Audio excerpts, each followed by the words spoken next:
Good morning dear students. एक बार पुनः YouTube channel पर थर्ड ईयर ज्योग्राफी के बच्चों का एग्ज़ाम के बाद स्वागत है। आज हम जिस टॉपिक पर चर्चा करने जा रहे हैं वो है भारत के भूगोल का जो आपका पेपर फर्स्ट है, उसका यूनिट 2 का जो चैप्टर फर्स्ट है, आज हम उसकी बात करेंगे। हमारा जो आज का जो टॉपिक है वो है भारत की जलवायु। देखिए, जो भारत की जलवायु जो टॉपिक है वो बहुत ही हम कह सकते हैं कि बहुत ही इम्पोर्टेंट टॉपिक है और बहुत ही कॉम्प्लिकेटेड टॉपिक भी है, क्योंकि हम अब तक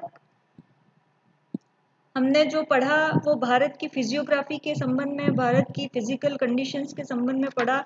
अब जो भारत की जलवायु की जो हम बात कर रहे हैं वो कंपटीशन एग्ज़ाम के हिसाब से बहुत ही कॉम्प्लिकेटेड टॉपिक है, क्योंकि कई सारे, जैसे भारतीय मानसून के संदर्भ में हम कई सारे कंसेप्ट पढ़ते हैं जिनका आज दिन तक सही उत्तर हमको नहीं मिल पाया है कि भारतीय जलवायु या भारतीय जो मानसून है वो किस प्रकार कार्य करता है और किस प्रकार इसकी कार्य प्रणाली है। तो इसी संदर्भ में आज जो हम पढ़ेंगे वो है भारत की जलवायु, जिसमें हम मुख्य रूप से जिन टॉपिक्स को कवर करेंगे, बहुत ही इम्पोर्टेंट टॉपिक है ये आपका कंपटीशन एग्जाम की दृष्टिकोण से। आज हम जो कवर करने जा रहे हैं, इस पूरी जो यूनिट है, जो पूरा चैप्टर है आपका, उसमें हम कवर करेंगे एक तो जलवायु और मौसम में अंतर देखेंगे सबसे पहले। उसके पश्चात भारत के संदर्भ में हम मौसम और जलवायु को लेके जो प्रादेशिक विभिन्नता है, विशेष करके तापमान और वर्षा को लेके, उसकी हम विभिन्न स्थानों को लेके हम चर्चा करेंगे। उसके पश्चात जो भारत की जलवायु, या हम कह सकते हैं कि भारत की जलवायु को जो प्रभावित करने वाले जो कारक हैं उनको हम देखेंगे, और उन कारकों को देखने के बाद भारतीय मानसून के संदर्भ में हम चर्चा करेंगे। और भारतीय मानसून के संदर्भ में जब हम चर्चा करेंगे तो हम जनरली हमें जो भारतीय मानसून को प्रभावित करने वाली जो वायुदाब हैं, पवनें हैं, उनका भी हम अध्ययन करेंगे। इसके साथ ही साथ भारतीय जलवायु के प्रदेश को हम देखेंगे इस टॉपिक में, और अंत में हम देखेंगे भारतीय जलवायु का आर्थिक महत्व हम देखेंगे। लेट्स हम बात करते हैं जलवायु और मौसम के रेफरेंस में हम बात करेंगे सबसे पहले। तो देखिए, जो जलवायु और मौसम की हम जब बात करते हैं तो जलवायु और मौसम के विशेष रूप से हम कह सकते हैं कि सभी जो कॉमन जो घटक हैं वो है आपका तापमान, वायुदाब, पवन, आर्द्रता और वर्षण। ये 5 मौसम के भी तत्व हैं और यही 5 आपके जलवायु के भी तत्व हैं। जब हम इन 5 तत्वों का लॉन्ग टर्म ड्यूरेशन के लिए उनकी एटमॉस्फेरिक कंडीशंस को देखते हैं या इनके वेरिएशंस को देखते हैं, विशेष करके हम जब 30 सालों तक का तापमान, वायुदाब, पवन, आर्द्रता या वर्षण का अध्ययन करते हैं तो हम उसको कहते हैं जलवायु। ठीक है, यानी कि जो जलवायु है वो आपका sum total of weather conditions है, या हम कह सकते हैं कि average of weather over a period of time. हम लगभग 30 सालों का औसत जब हम तापमान की बात करते हैं या 30 से अधिक सालों के औसत की हम वायुदाब के संदर्भ में बात करते हैं तो वो जलवायु कहलाता है। जबकि इसके विपरीत जो मौसम है, वो मौसम जो है वो आपका stage of atmosphere over an area for a particular time के संदर्भ में हम बात कर सकते हैं कि जैसे आज 1 घंटे में तापमान कितना है, या आज 1 घंटे की में आपका मौसम किस प्रकार से है। जैसे हम यहाँ पर आपका एक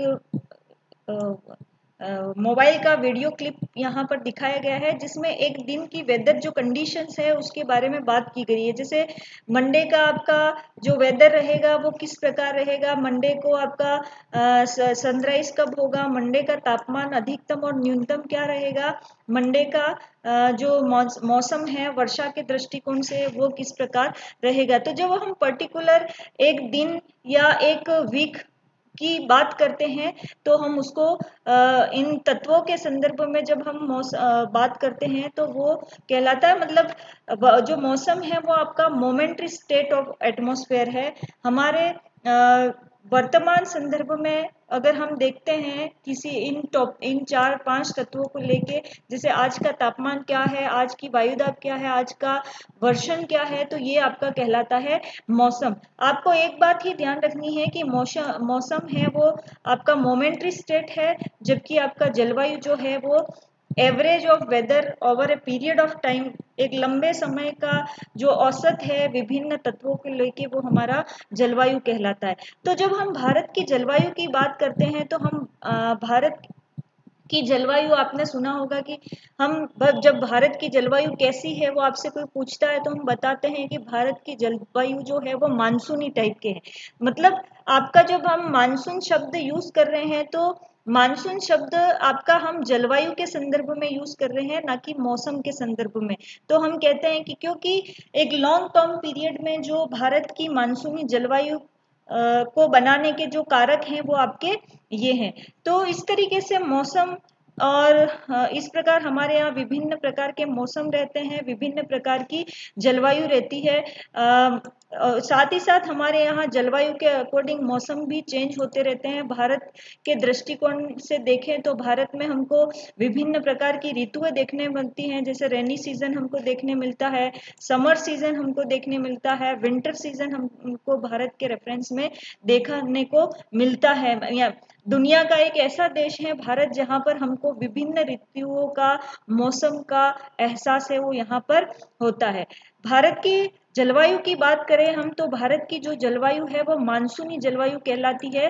देखिए जो मानसूनी जलवायु है वो विशेष करके दक्षिण और दक्षिण पूर्वी एशिया के जो देश हैं उनको हम मानसूनी जलवायु वाले देश कहते हैं, जिसमें हमारा भारत भी सम्मिलित है। इसके अलावा जो मानसूनी जलवायु जिन देशों में पाई जाती है उसमें भारत के अलावा आपका पूरा दक्षिण पूर्वी एशियाई देश है, जिसमें थाईलैंड, मलेशिया, आपका इंडोनेशिया, जावा, सुमात्रा, फिलीपींस द्वीप समूह आपके आते हैं। ये पूरी जो आपका ग्रीन कलर का दिख रहा है ये सभी आपकी मानसूनी जलवायु के प्रदेश हैं वो कहलाते हैं। देखिए जब हम मौसम और जलवायु की बात करते हैं तो भारत में इसके रेफरेंस में विभिन्न प्रकार की प्रादेशिक भिन्नताएं हमको देखने मिलती हैं। हम ऐसा कह देते हैं कि भारत की जो जलवायु है वो मानसूनी, पर क्या भारत की जलवायु जो है वो समस्त जो आपका इतना बड़ा भारत है जिसका जो क्षेत्रफल है वो लगभग 32,87,200 वर्ग किलोमीटर है, क्या हम संपूर्ण भारत में मानसूनी टाइप की जलवायु देखते हैं? नहीं, यहाँ पर हमको कहीं हर जगह पर अलग अलग तरीके की प्रादेशिक भिन्नताएं, प्रादेशिक यानी कि आपका क्षेत्र विशेष के संदर्भ में हम प्रादेशिक भिन्नताओं को देखते हैं। अगर हम प्रादेशिक भिन्नताओं को देखने के लिए हम दो कारक है वो चुनते हैं।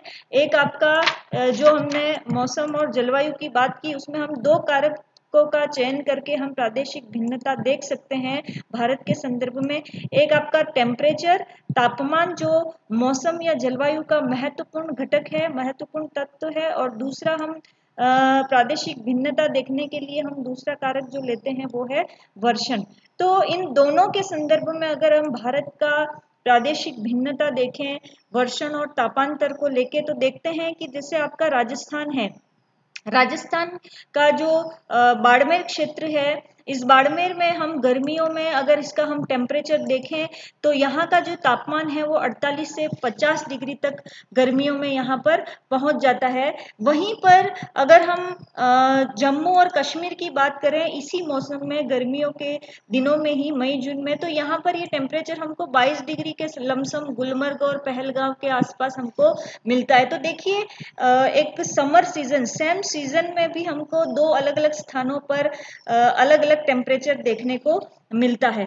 इसी तरीके से हम आगे बात करते हैं, जैसे कि आपका द्रास है, सर्दियों की हम बात करते हैं तो जो द्रास क्षेत्र है यहाँ पर हमको -40 डिग्री टेम्परेचर है वो सर्दियों में देखने को मिलता है द्रास में।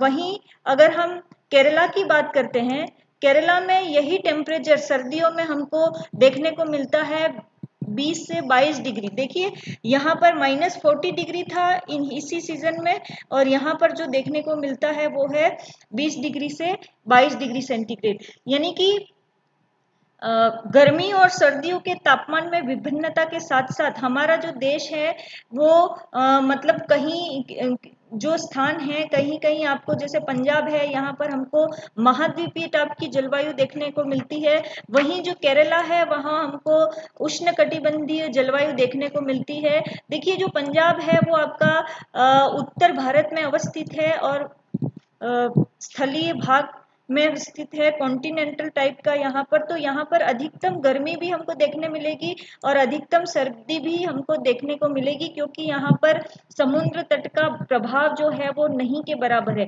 वहीं जो केरला है वहाँ हमको उष्ण आर्द्र जलवायु देखने को मिलती है, क्योंकि इसकी जो अवस्थिति है वो आपका समुद्र तट के किनारे है, जिसके कारण यहाँ की जलवायु पर समुद्र का प्रभाव है वो पड़ता दिखता हमको नजर आता है।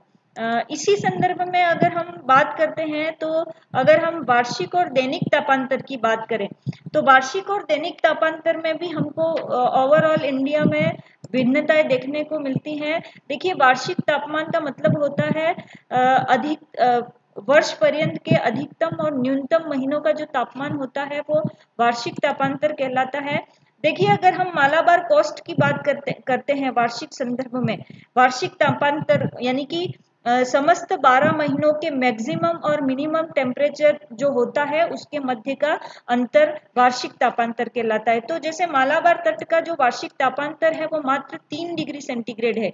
वहीं हम आंतरिक भारत के या प्रायद्वीपीय पठार वाले आंतरिक भाग की तरफ जाते हैं तो यहाँ पर हमको ये वार्षिक तापांतर 20 डिग्री देखने को मिलता है। वहीं जब हम दैनिक तापांतर की बात करते हैं, दैनिक यानी कि दिन का मैक्सिमम और मिनिमम टेम्परेचर, अधिकतम और न्यूनतम तापमान के मध्य का अंतर, तो ये अंतर हमको राजस्थान के थार मरुस्थल में 25 से 30 डिग्री के मध्य देखने को मिलता है, यानी कि 7 डिग्री लमसम का हमको अंतर देखने को मिलता है एक दिन में। वहीं आपका जो केरला और अंडमान निकोबार द्वीप समूह है, यहाँ पर हमको ये अंतर मात्र 1 डिग्री के अंदर देखने को मिलता है। तो देखिए भारत में सर्दी और ऋतु के संदर्भ में वर्ष आपका गर्मी ऋतु के संदर्भ में वार्षिक और दैनिक तापांतर के संदर्भ में कितना वेरिएशन हमको हर स्थान पर जगह को लेके देखने को मिलता है। वहीं हमने बात करी तापमान को लेके। अगर हम यही वर्षण को लेके अगर हम बात करें, वर्षा के रेफरेंस में अगर हम इसकी चर्चा करें, तो वर्षण के संदर्भ में हम देखते हैं कि ये जो वेरिएशन है वो हमको संपूर्ण जैसे आपका तापमान है वैसे ही हमको वर्षण के संदर्भ में भी देखने को मिलता है। वर्षण के संदर्भ में देखें तो हमारा जो एकमात्र भारत का उत्तरी हिमालयी क्षेत्र है, यही हमको बर्फबारी देखने को मिलती है। भारत के अन्य किसी क्षेत्र में हमको बर्फबारी देखने को मिलती नहीं है। इसी तरीके से अगर हम वर्षण की बात करते हैं तो भारत के जो आपके उत्तर पूर्वी राज्य हैं, जिसमें मेघालय है, मेघालय का जो मौसिनराम और चेरापूंजी क्षेत्र है, ये वर्ष का औसत 1100 सेंटीमीटर करीबन वर्षा प्राप्त करते हैं। वहीं हम जैसलमेर की बात करते हैं तो जो जैसलमेर है वो भारत का मात्र 9 सेंटीमीटर वर्षा औसत रूप में प्राप्त करता है। इसी तरीके से जो आपका मेघालय में तुरा नामक स्थान है, यहाँ तुरा नामक स्थान पर एक दिन में जितनी वर्षा होती है लगभग 1100 सेंटीमीटर, उतनी करीब आपका जो पश्चिमी थार का मरुस्थल है वो आपका 9 से 10 सालों में वर्षा प्राप्त करता है, जितना ये तुरा जो क्षेत्र है वो एक दिन में प्राप्त कर लेता है। इस तरीके से वर्षा के संदर्भ में भी हमको भारत के विभिन्न राज्यों में या प्रादेशिक स्तर पर हमको अंतर देखने को मिलता है। वहीं हम भारत के तटों की बात करें तो भारत का जो मालाबार तट है, यानी कि जो आपका हम पढ़ चुके हैं, जब हमने भारत के तटीय मैदान पढ़े तब मैंने आपको इसको एक्सप्लेन किया था कि मालाबार तट कहाँ है, आपका कोंकण तट कहाँ है, ये सारे तट हम पढ़ चुके हैं। तो भारत का जो मालाबार तट है, विशेष करके जो केरला वाला एरिया आता है, केरला का तटीय प्रदेश है, ये आपका जून में बारिश प्राप्त करता है। वहीं आपका जो कोरोमंडल तट है, जो कि आपका तमिलनाडु तट पर अवस्थित है, ये आपका जून में बारिश प्राप्त नहीं करता है। ये आपका अक्टूबर और नवंबर के मध्य ये तट है वो बारिश प्राप्त करता है। देखिए दोनों तटों की एक जैसी अवस्थिति है, पर आपका पश्चिमी तट पहले बारिश प्राप्त करता है, जबकि आपका मतलब आते हुए मानसून से बारिश प्राप्त करता है, जबकि आपका कोरोमंडल जो तट है वो लौटते हुए मानसून से अक्टूबर नवंबर में बारिश प्राप्त करता है। तो इस तरीके से हम देखते हैं कि संपूर्ण भारत में जो बारिश होती है वो जून से सितंबर के मध्य होती है, जबकि जो हमारा कोरोमंडल या तमिलनाडु जो तट है वो जो वर्षा प्राप्त करता है वो rainfall receives in November and December में प्राप्त करता है। आपने देखा होगा पिछले साल चेन्नई में बाढ़ आई थी, वो आपकी इसी नवंबर और दिसंबर के सीजन में आई थी। तो देखिए हमने भारत के संदर्भ में तापमान हो चाहे वर्षा हो, हर क्षेत्र में आपका भारत में भिन्नताएं देखने को मिलती है। तो ये भिन्नताएं किस कारण से हैं? इन जो तापमान और वर्षा को लेके भारत के विभिन्न स्थानों पर हमको विभिन्नताएं देखने को मिलती हैं। ये विभिन्नताएं किन कारणों से हैं ये हमको देखना आवश्यक है। ये कौन से कारण हैं जो भारत की जो वार्षिक तापांतर है या जो भारत का वार्षिक वर्षण है विभिन्न स्थानों पर उनको प्रभावित करते हैं। तो जो कारण है उनकी हम चर्चा करते हैं, जिसमें जो सबसे जलवायु को प्रभावित करने वाले जो कारक हैं उसमें हम जिन कारकों की बात करते हैं वो कारक हैं आपके दो तरीके के कारक हैं।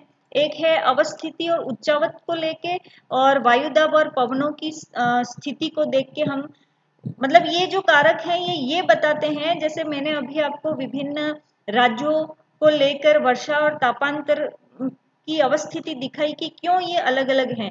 तो इनके पीछे कुछ कारण हैं जो मतलब कुछ कारक हैं जो इन कारकों को प्रभावित करते हैं। अवस्थिति को लेके जब हम बात करते हैं तो विशेष करके जो अक्षांश, ऊंचाई, उच्चावच, हिमालय पर्वत, समुद्र तल से दूरी और जल और स्थल का वितरण, ये कारक जो हैं वो वर्षा और तापांतर को प्रभावित करते हैं, वर्षा और तापमान को। और वायुदाब और पवन से संबंधित देखें तो धरातलीय दाब और पवनें, ऊपरी वायुमंडलीय परिसंचरण और पश्चिमी विक्षोभ, ये कारक जो हैं वो वायुदाब और पवनों से संबंधित हैं जो भारत को वार्षिक रूप से आपका तापांतर और वर्षा को लेके प्रभावित करते हैं। देखिए यहाँ एक बात मैं और कहना चाहूंगी, ये जो कारक हैं जो जलवायु को प्रभावित करते हैं, ये कारक न केवल भारत के संदर्भ में अपितु आप ये जो कारक हैं वो वैश्विक संदर्भ में भी विभिन्न प्रदेशों की या विभिन्न देशों की जलवायु को प्रभावित है वो करते हैं। नेक्स्ट क्लास में हम इन कारकों को एक एक करके एक्सप्लेन करेंगे कि कैसे ये कारक जो हैं वो जलवायु और मौसम को प्रभावित है वो करते हैं। Thank you.